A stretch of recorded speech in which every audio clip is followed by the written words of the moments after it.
নমস্কার বন্ধুরা, নিতুস কিচেনে আপনাদের সকলকে স্বাগত জানাই।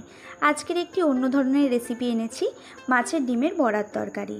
উপকরণে মাছের ডিমের মধ্যে পরিমাণ মতো নুন, হলুদ, লঙ্কার গুঁড়ো, কেটে রাখা পেঁয়াজ কুচি, আদা কুচি, রসুন কুচি ও কেটে রাখা লঙ্কা কুচি দিয়ে ভালো মতন ডিমটির সাথে মাখিয়ে নেব। অন্য একটি দিকে গরম কড়ার মধ্যে পরিমাণ মতন সর্ষের তেল দিয়ে বড়াগুলিকে লাল মতন ভেজে নিয়ে অন্য একটি পাত্রে তুলে নেব। মনে রাখবেন এই সময় গ্যাসের ফ্লেমটা লোই যেন থাকে।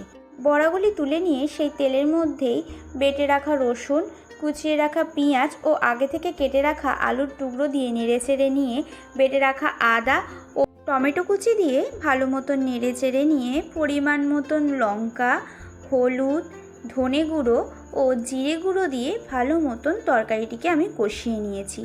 মশলা থেকে তেল ছেড়ে দেওয়ার পর পরিমাণ মতন জল দিয়ে ভেজে রাখা বড়াগুলি দিয়ে ঢেকে রেখেছিলাম আলু সিদ্ধ হওয়া পর্যন্ত।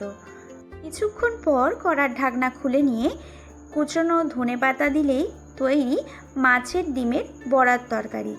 আমার এই রেসিপিটি পছন্দ হলে লাইক, কমেন্ট, শেয়ার, সাবস্ক্রাইব অবশ্যই করে